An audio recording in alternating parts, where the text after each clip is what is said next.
This is the speech I'm giving on trying to gesture more, because that was one of the tasks I could choose, and I have to do 2 of their little things to level up in the Toastmaster application. So just be aware of whether or not I am presenting using my hands and body language, I guess, enough during this.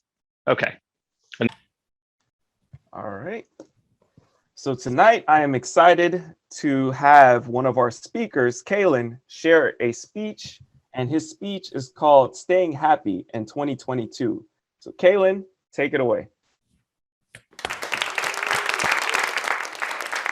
Hello there, Toastmaster friends and family. Today I'm going to be talking about staying happy or being happy in 2022. Originally, I was going to say in 2021, but that's almost over. So I decided to demonstrate this by using cute animals to help you get a little bit of dopamine so you can stay in a happy mood during this presentation. Now, I've mused recently that there's a lot of sadness going along these days, and as an empathetic person, I struggle a lot and kind of take in everyone's worry. So I'm trying to come up with ways for me. I have not started doing any of these, and it's going to take a while to get into the habit of staying happy when you feel all that anger, fear, and emotion. And there's a picture of a baby elephant. All right, so I came up with 6 things which should help out.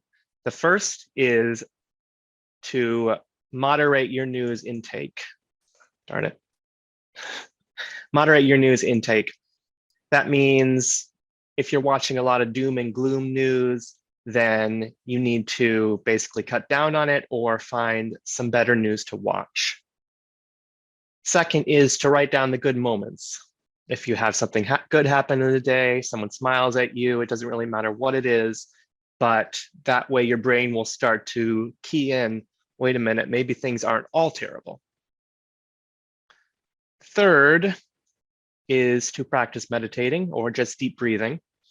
The fourth is to keep a journal and write down your accomplishments. I'm currently actually doing Habitica, which is a little fog game life simulator where you write down your tasks, and when you click them off, your little guy gets experience, and it makes it kind of more palatable to get through all of your big list of things to do.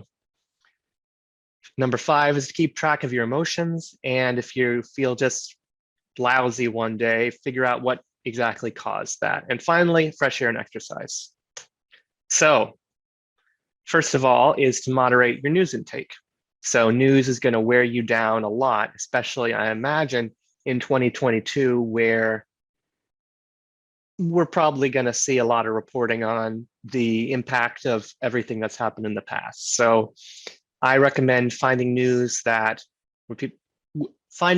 people don't speak over each other and listen to contrasting viewpoints. And basically, I would say the best kind of news is outside of the country, because people actually have a sense of humor about it.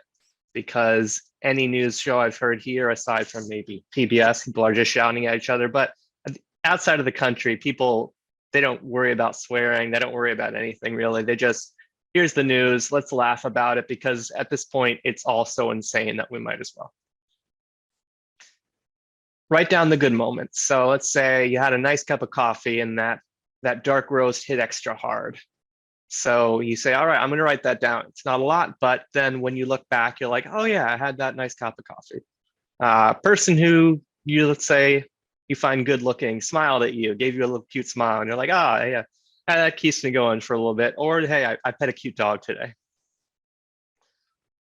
Practice meditation. I recommend waking up with Sam Harris, and he says that if you can't afford a subscription, just to basically email him, and he wants everyone to be able to practice meditation, and you just do it every day.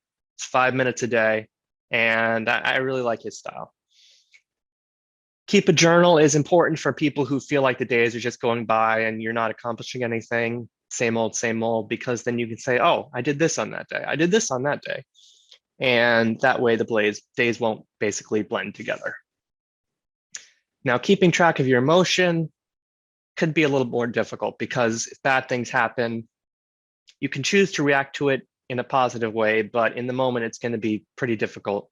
But if bad things keep happening and it's always the same trigger, well, then maybe you can see about actually changing what caused that. So what changed your mood from bad to good? And can you watch out for that thing? Hey, let's say you had a certain burrito at this place every day and you always feel a lousy mood afterwards. You say, wait a minute. Oh, that starts to make a little bit of sense. And finally, halt is a good thing to remember. Are you hungry, angry, lonely, or tired? And if you can fix one of those things, then go ahead and have a glass of water, have some food, go hang out with a friend, etc. Getting exercise is important. Get some fresh air and vitamin D. And also try and figure out, get a blood test, what vitamins are you missing? It might help in the long run. And finally, following good news channels. So places where they report on good things. So it's not like, oh my God, things are always so bad. Uplifting news, Good News Network, etc. Finally, you don't have to control your thoughts. You just have to stop letting them control you. So don't feel bad about the thoughts that you have. Just know that where you go from there is all that makes a difference. Thank you so much. All right. Thank you, Calen, for your speech. I definitely enjoy all the pictures of these small animals on there. So that'll be something I would be looking forward in my evaluation to review for you.